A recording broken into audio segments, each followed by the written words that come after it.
lugod na pagtanggap sa St. Joseph Paris gagalangin sa ika-6 ng umagang banal na misa na may liturhiya ngayong Martes sa ika-4 na linggo ng Pasko ng muling pagkabuhay at paggunita sa mahal na Birhen ng Fatima. Tumayo po ang lahat at tayo makiisa sa Eucharistikong pagdiriwang na pamumunuan ni Reverendo Padre Douglas D. Badong, ating kura paroko. Magpuri kayo sa Panginoon Diyos, lahat ng santinakpan. Magsiawit kayo at siya'y pagdangal magpakailanman.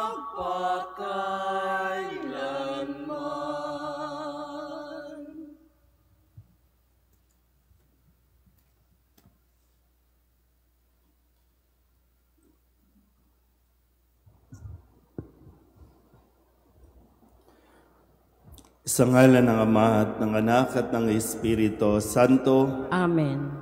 Ang pagpapala ng ating Panginoong Hesus Kristo, ang pag-ibig ng Diyos Ama, at ang makikipagkaisa ng Espiritu Santo naway sumainyong lahat. At sumaiyo rin. Ngayon po ay ginugunita natin ang kapistahan o paggunita sa mahal na Birhen ng Fatima.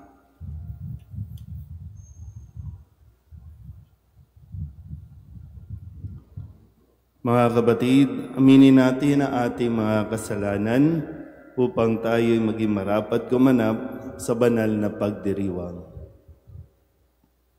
Inaamin ko sa mga pangyarihang Diyos at sa inyo mga kapatid na lubha akong nagkasala sa isip, sa salita at sa gawa at sa aking pagkukulang.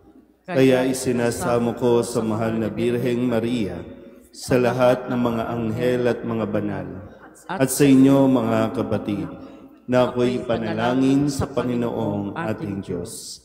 Kaawaan tayo ng makapangyarihang Diyos, patawarin tayo sa ating mga kasalanan, at patnubayan tayo sa buhay na walang hanggan. Amen. Panginoon, kaawaan mo kami. Panginoon, kaawaan mo kami. Kristo, kaawaan mo kami. Kristo, kaawaan mo kami. Panginoon, kaawaan mo kami. Panginoon, kaawaan mo kami. Manalangin tayo. Ama naming makapangyarihan, ipagkaloob mong sa aming pagdiriwang sa pagkabuhay ng aming Panginoong nagtagumpay. Kami pagindapating makapakinabang sa ligaya ng kanyang dulot na kaligtasan. Ngayong siya'y namamagitan kasama ng Espiritu Santo magpasawalang hanggan. Amen.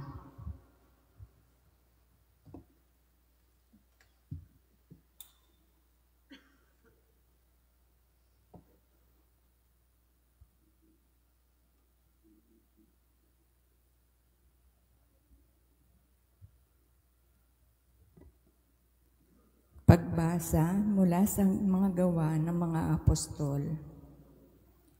Noong mga araw na iyon, ang mga mananampalataya ay nagkahiwa-hiwalay dahil sa pag-uusig na nagsimula ng patayin si Esteban. May nakarating sa Phoenicia, sa Chipre at sa Antioquia. Saan man sila makarating, ipinangangaral nila ang salita, ngunit sa mga Hudyo lamang. Subalit may kasama silang ilang taga-Chipre at taga-Sirene na pagdating sa Antioquia ay nangaral naman sa mga Griego ng mabuting balita tungkol sa Panginoong Hesus. Sumakanila ang kapangyarihan ng Panginoon at maraming naniwala at nanalig sa Panginoon. Nabalitaan ito ng simbahan sa Jerusalem, kaya't sinugo nila sa Antioquia si Bernabe. Nang dumating siya roon at makita ang pagpapala ng Diyos sa kanila, sila'y nagalak at pinagpayuhan silang lahat na manatiling tapat sa Panginoon. Mabuting tao si Bernabe, puspos na Espiritu Santo at matibay ang pananampalataya, kaya marami rin siyang nadala sa Panginoon. Nagpunta si Bernabe sa Tarso upang hanapin si Saulo at nang kanyang matagpuan ay isinama niya sa Antioquia. 1 taong singkad silang nanatili roong kasama ng simbahan at nagturo sa maraming tao. At doon sa Antioquia, unang tinawag na Kristiyano ang mga alagad. Ang salita ng Diyos. Salamat sa Diyos. Purihin ng tanang bansa ang Panginoong dakila. Purihin ng tanang bansa ang Panginoong dakila. Sa bundok ng Sion, itinayo ng Diyos ang banal na lungsod. Ang lungsod na ito higit niyang mahal sa alinmang bayan na angkan ni Jacob. Kaya't iyong dinggin ang ulat sa iyong mabubuting bagay o lungsod ng Diyos. Purihin ng tanang bansa ang Panginoong dakila. Pag itinala ko yaong mga bansang sa iyo sasama, aking ibibilang ang bansang Ehipto at ang Babylonia. Ibibilang ko rin yaong Filistia, Tiro at Ethiopia. At tungkol sa Sion, yaong sasabihi, ang lahat ng bansa ay masasakupan, siya ay palalakasin at patatadagin ng kataas-taasan. Purihin ng tanang bansa ang Panginoong dakila. Ang Panginoon ay gagawa ng isang talaan ng lahat ng taong dooy mamamayan. Ang lahat na ito ay magsisiawit at parang sasayaw. Purihin ng tanang bansa ang Panginoong dakila. Magsitayo na po ang lahat.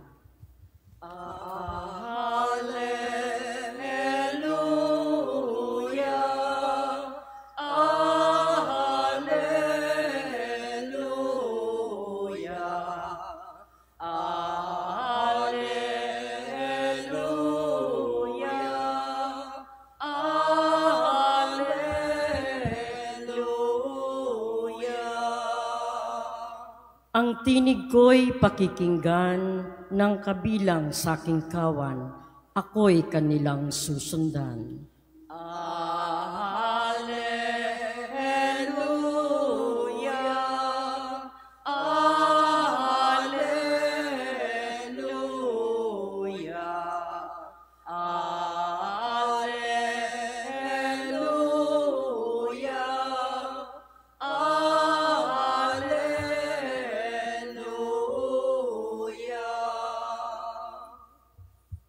Sumainyo ang Panginoon. At sumaiyo rin. Ang mabuting balita ng Panginoon ayon kay San Juan. Papuri sa iyo, Panginoon. Taglamig na noon, kasalukuyang ipinagdiriwang sa Jerusalem ang pista ng pagtatalaga ng templo. Naglalakad si Jesus sa templo sa portiko ni Solomon. Pinaligiran siya ng mga Hudyo at sinabi sa kanya, "Hanggang kailan mo kami pag-aalinlanganin? Kung ikaw ang Kristo, sabihin mo na ng tiyakan." Sumagot si Jesus, "Sinabi ko na sa inyo, ngunit ayaw ninyong maniwala. Ang mga ginagawa ko sa ngalan ng aking Ama ay nagpapatotoo tungkol sa akin. Ngunit ayaw ninyong maniwala, sapagkat hindi kayo kabilang sa aking mga tupa. Nakikinig sa akin ang aking mga tupa. Nakikilala ko sila at sumusunod sila sa akin. Binibigyan ko sila ng buhay na walang hanggan, at kailanmay di sila mapapahamak. Hindi sila maaagaw sa akin ninuman. Ang aking Ama na nagbigay sa kanila sa akin ay lalong dakila sa lahat, at hindi sila maaagaw ninuman sa aking Ama. Ako at ang Ama ay iisa." Ang mabuting balita ng Panginoon.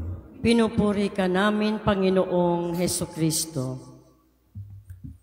Isang magandang umaga po sa inyong lahat. Ngayon po ay Martes sa ika-4 na linggo ng Pasko ng Pagkabuhay. at atin din pong ginugunita ang kapistahan ng Mahal na Birhen ng Fatima nung siya po ay magpakita, yung apparition doon sa 3 bata. Napakatagal na panahon na, noong 1917 pa, pero tayo po ay patuloy na pinapaalalahanan ng mensahe ng kanya pong pagpapakita sa Fatima. At nawa sa gabay ng Mahal na Birhen, atin din pong lubusang maunawaan ang mga mensahe na ipinapahayag sa atin. Sa ngayon, sa ating Ebanghelyo, muling tinatanong si Jesus ng mga Hudyo kung siya nga ba talaga ang Kristo. At kahit anong paliwanag niya, kahit anong patotoo ang kanyang sabihin, ay sadyang napakatigas ng kanilang ulo, ng kanilang puso, kung kaya hindi maipasok sa kanilang pagkatao kung sino talaga si Kristo. Pero ngayon, ang sabi nga pa rin ni Kristo, ngunit ayaw ninyong maniwala sapagkat hindi kayo kabilang sa aking mga tupa. Dahil kung sila ay kabilang, nakikinig sa akin ang aking mga tupa, ang nakikilala ko sila at sumusunod sila sa akin. Ay napakahalaga po, no? Katulad ng madalas na sinasabi ng Mahal na Birhen na tayo po ay lumapit sa kanyang anak sa pamamagitan ng pagdarasal ng Santo Rosario, makikilala natin siya ng lubusan at mapapalapit tayo sa Kanya. Lalong-lalo na yung pakikinig sa salita ng Diyos. Ang isang taong talagang sanay, yung tenga niya sanay sa mga salita ng Diyos, kahit kailan hindi ito mawawala. Kahit kailan hindi ito maliligaw.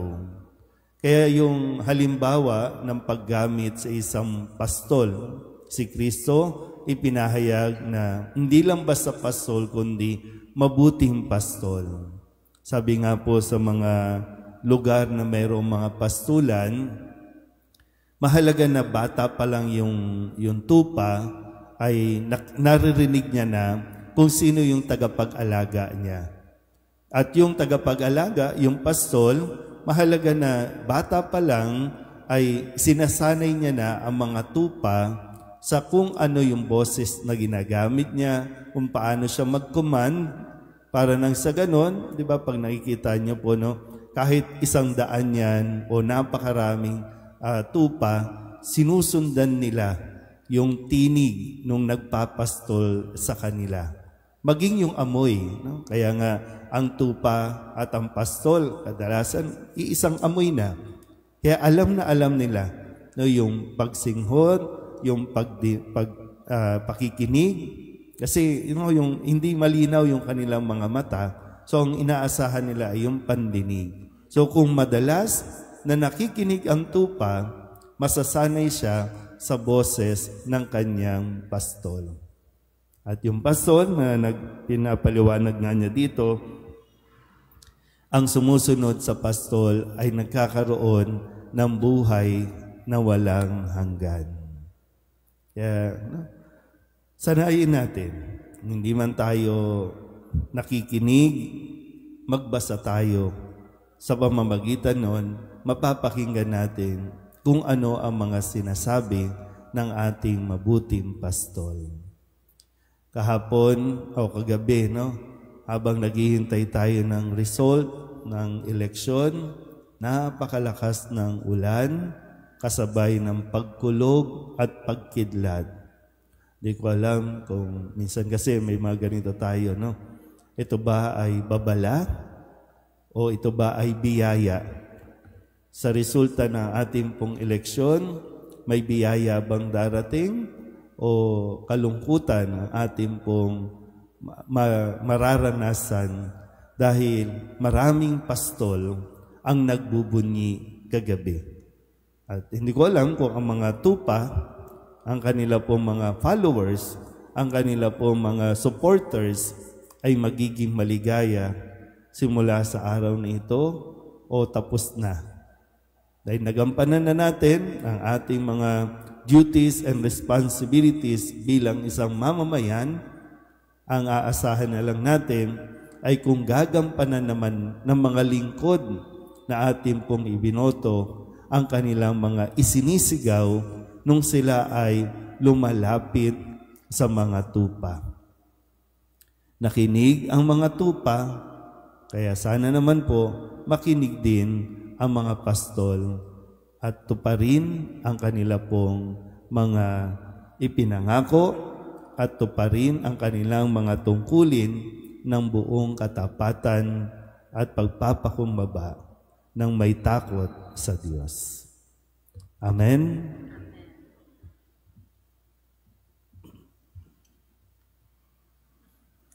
Pinagkakalooban ng Diyos ng buhay na walang hanggan ang mga tupang kabilang sa kanyang kawan. Manalangin tayo sa Ama, taglayang pagtitiwala na hindi tayo mawawalay sa kanyang pangangalaga. Ang ating pong itutugon, Panginoon, dinggin mo ang aming panalangin. Panginoon, dinggin mo ang aming panalangin.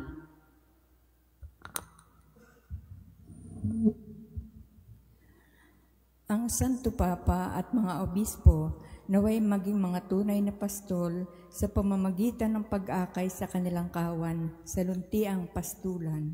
Manalangin tayo sa Panginoon. Panginoon, dinggin mo ang aming panalangin. Ang mga analihis sa landas ng kabutihan naway maakay pabalik sa kawan ng Panginoon. Manalangin tayo sa Panginoon. Panginoon, dinggin mo ang aming panalangin. Ang mga kabataan naway marinig ang tinig ng mabuting pastol na tumatawag sa kanila upang maglingkod sa pamilya ng Diyos sa isang natatanging paraan. Manalangin tayo sa Panginoon. Panginoon, dinggin mo ang aming panalangin. Ang mga may sakit naway maranasan ang kabutihan ng mabuting pastol sa pamamagitan ng mapagmahal na pangangalaga sa kanilang pamilya. Manalangin tayo sa Panginoon. Panginoon, dinggin mo ang aming panalangin. Ang mga namayapa naway akayin ni Kristo ang mabuting pastol upang sila ay makarating ng ligtas sa tahanang walang hanggan. Manalangin tayo sa Panginoon. Panginoon, dinggin mo ang aming panalangin. Idulog din natin sa Panginoon ang ating mga personal na kahilingan at mga panalangin para sa ating mga pamilya, kasama din ang mga kahilingan ng mga nanonood sa online. Lahat ng mga misang pasasalamat, espesyal na intensyon, agarang paggaling ng mga may sakit, tang lahat ng mga kaluluwa na inihiling na ipagdasal sa misang ito.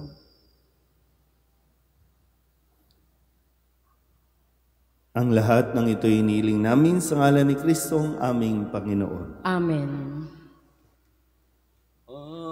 Aming dalangin, iyong pagpapala sa iyong hapag, aming inihanda ang alak na ito na nagbibigay lakas, aming iaalay sa iyong mga kamay.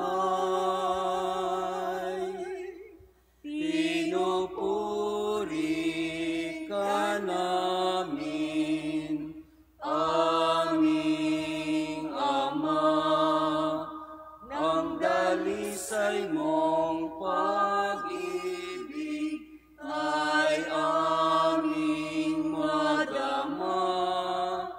Pinupuri ka namin, aming Ama, naway pagpalain sa biyayang dala. Manalangin kayo mga kapatid upang paghahain natin ay kalugdan ng Diyos Amang makapangyarihan.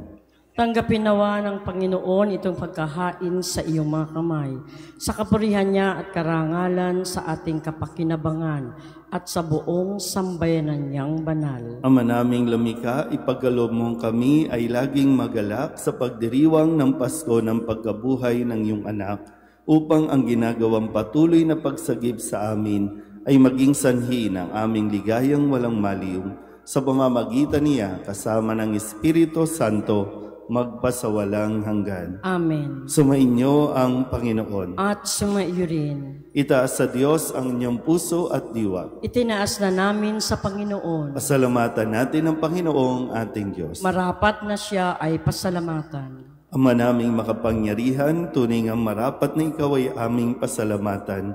Ngayong ipinagdiriwang ang paghahain ng Mesiyas, ang maamong tupa na tumubos sa aming lahat. Siya'y talagang maaasahan at ang katapatan niya sa pananagutan ay siyang bumago sa dating pamumuhay sa sangkatauhang namihasa sa pagkasalawahan. Ang dangal ng tao ay ganap na itinampok upang mamana namin sa pakikipagkapatid kay Jesus. Kaya kaysa ng mga anghel na nagsisiawid ng papuri sa iyo na walang humpay sa kalangitan, kami nagbubunyi sa iyong kadakilaan. Santo, Santo, Santo, Panginoong Diyos ng mga hukbo, napupuno ang langit at lupa ng kadakilaan mo, o sana sa kaitaasan. Pinagpala ang naparirito sa ngalan ng Panginoon, o sana sa kaitaasan. Ama naming banal, ikaw ang bukal ng tanang kabanalan. Kaya't sa pamamagitan ng iyong Espiritu, gawin mong banal ang kaloob na ito, upang para sa aming maging katawan at dugo ng aming Panginoong Heso Kristo. Bago niya pinagtiis ang kusang loob na maging handog, hinawakan niya ang tinapay, pinasalamatan kaniya, pinaghati-hati niya iyon, iniabot sa kanyang mga alagad at sinabi, "Tanggapin ninyong lahat ito at kanin, ito ang aking katawan na ihahandog para sa inyo."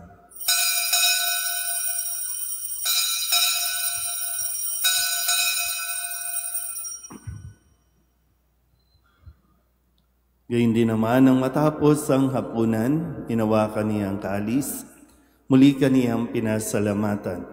Iniabot niya ang kalis sa kanyang mga alagad at sinabi, "Tanggapin ninyong lahat ito at inumin. Ito ang kalis ng aking dugo, ng bago at walang hanggang tipan, ang aking dugo na ibubuhos para sa inyo at para sa lahat sa ikapagpapatawad ng mga kasalanan. Gawin ninyo ito sa pag-alaala sa akin."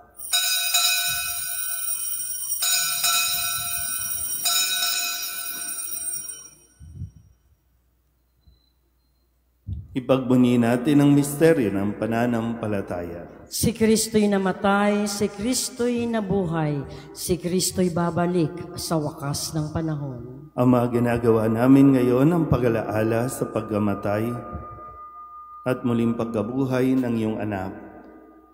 Kaya tiniaalay namin sa iyo ang tinapay na nagbibigay buhay at ang kalis na nagkakaloob ng kaligtasan. Kami nagpapasalamat dahil kami iyong minarapat na tumayo sa harap mo para maglingkod sa iyo. Isinasamo namin kami magsasalo-salo sa katawan at dugo ni Kristo ay mabuklod sa pagkakaisa sa pamamagitan ng Espiritu Santo. Ama, lingapin mo ang iyong simbahang laganap sa buong daigdig. Puspusin mo kami sa pag-ibig kaysa ni Leon na aming Papa at ni Jose na aming Obispo at ng Tanang Kaparian. Alalahanin mo rin ang mga kapatid naming nahimlay na may pag-asang sila'y muling mabubuhay, gayon din ang lahat ng mga pumanaw. Kawaan mo sila at patuloyin sa iyong kaliwanagan. Kawaan mo at pagindapating kaming lahat na makasalo sa iyong buhay na walang wakas. Kaysa ng mahal na Birheng Maria ni Ina ng Diyos, ng kabiyak ng puso niyang sa San Jose, kaysa ng mga apostol at ng lahat ng mga banal na namuhay dito sa daigdig ang kalugod-lugod sa iyo, may pagdiwang nawa namin ang pagpupuri sa ikararangal mo sa pamamagitan ng iyong anak na aming Panginoong Heso Kristo. Sa pamamagitan ni Kristo, kasama niya at sa Kanya, ang lahat ng parangal at papuri ay sa iyo, Diyos Amang makapangyarihan, kasama ng Espiritu Santo, magpasawalang hanggan. Amen, amen, amen.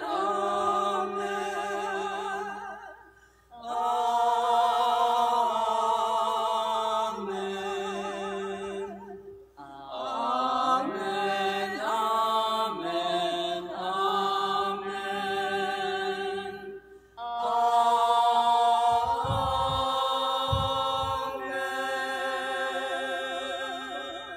Sa tagubilin ng mga nakagagaling na utos at turo ni Jesus sa Panginoon natin at Diyos, ipahayag natin ang lakas loob. Ama namin, sumasalangit ka, sambahin ang ngalan mo. Mapasa amin ang kaharian mo, sundin ang loob mo dito sa lupa para nang sa langit. Bigyan mo kami ngayon ng aming kakanin sa araw-araw at patawarin mo kami sa aming mga sala para nang pagpapatawad namin sa nagkakasala sa amin. At huwag mo kaming ipaintulot sa tukso at iadya mo kami sa lahat ng masama. Inihiling namin kami iadya sa lahat ng masama, pagkalooban ng kapayapaan araw-araw, iligtas sa kasalanan at ilayo sa lahat ng kapahamakan, samantalang aming pinananabikan ang dakilang araw ng pagpapahayag ng tagapagligtas naming si Jesucristo. Sapagkat iyo ang kaharian at ang kapangyarihan at ang kapurihan magpakailanman. Amen. Panginoong Jesucristo, sinabi mo sa iyong mga apostol, kapayapaan ang iniiwan ko sa inyo, ang aking kapayapaan ang binibigay ko sa inyo. Tunghayan mo ang aming pananampalataya at huwag ang aming mga pagkakasala.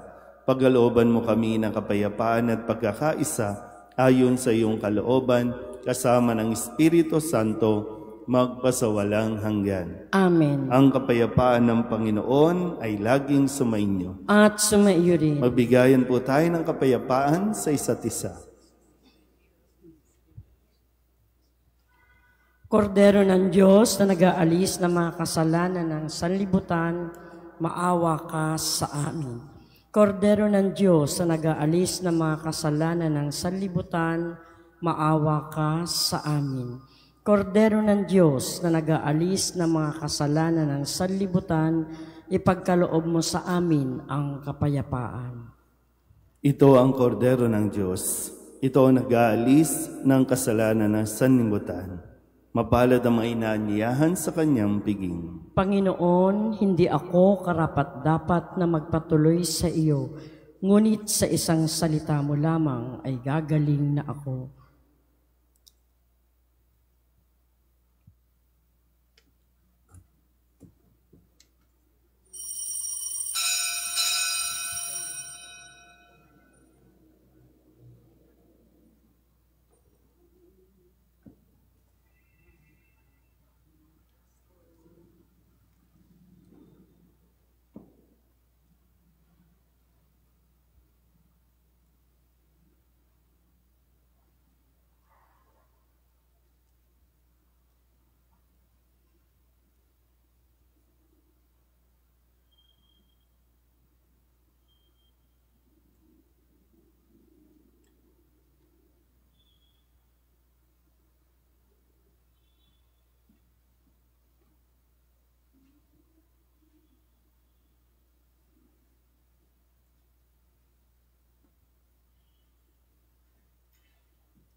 Manalangin tayo. Ama naming mapagmahal, ang aming mga pagluhog ay iyong pakinggan para sa pagkakamit ng iyong tulong sa amin araw-araw at para sa pagkakaloob ng ligayang walang katapusan na pawang idinudulot ng banal na pakikinabang sa pagdiriwang ng pagpapalitan ng iyong bigay at aming alay sa pamamagitan ni Jesucristo kasama ng Espiritu Santo, magpasawalang hanggan. Amen. Magsiluhod po ang lahat para sa panalangin sa bagong halal na at Santo Papa, Papa Leon. Panginoong Hesukristo, mabuting pastol at dakilang pari, pinupuri at pinasasalamatan ka namin sa pagtawag mo kay Papa Leon na ika-14 na Papa upang maglingkod bilang pastol ng buong simbahan. Pamunuan nawa niya kami bilang mabuting pastol na kumakalinga sa kanyang kawan at lumilingap sa mga naliligaw na tupa. Siya naway maging mapagmahal at nakikinig na Ama, tapat na guro at katiwala ng iyong banal na misteryo. Pagkalooban mo siya ng kalusugan, lakas at karunungan. Patibayin mo ang ugnayan ng pagkakaisa upang mapaglingkuran ka namin bilang iisang katawan. Dalisayin mo kami at itaguyod sa pagmamalasakit, sapagkat ang iyong pag-ibig sa amin ay hindi nagmamaliw. Itulot mong kami ay masigasig na tumugon sa iyong misyon. Ikaw na nabubuhay at nagkahari kasama ng Ama at ng Espiritu Santo, magpasawalang hanggan. Amen. Magsitayo na po ang lahat. Sumainyo ang Panginoon. At sumaiyo rin. At pagpalain kayo ng makapangyarihang Diyos, Ama at Anak at Espiritu Santo. Amen. Tapos sa banal na misa, humayo tayo sa kapayapaan ni Kristo. Salamat sa Diyos. Magandang umaga po. San Jose, patrong mahal, gabay sa aming paglalakbay, ngayon at magpakailanman, ikaw ang aming patnubay. Kami ay iyong turuan, mamuhay sa kahirapan, diwa ng karukhaan, nais naming tularan. San Jose, patrong mahal, gabay sa aming paglalakbay, ngayon at magpakailanman, ikaw ang aming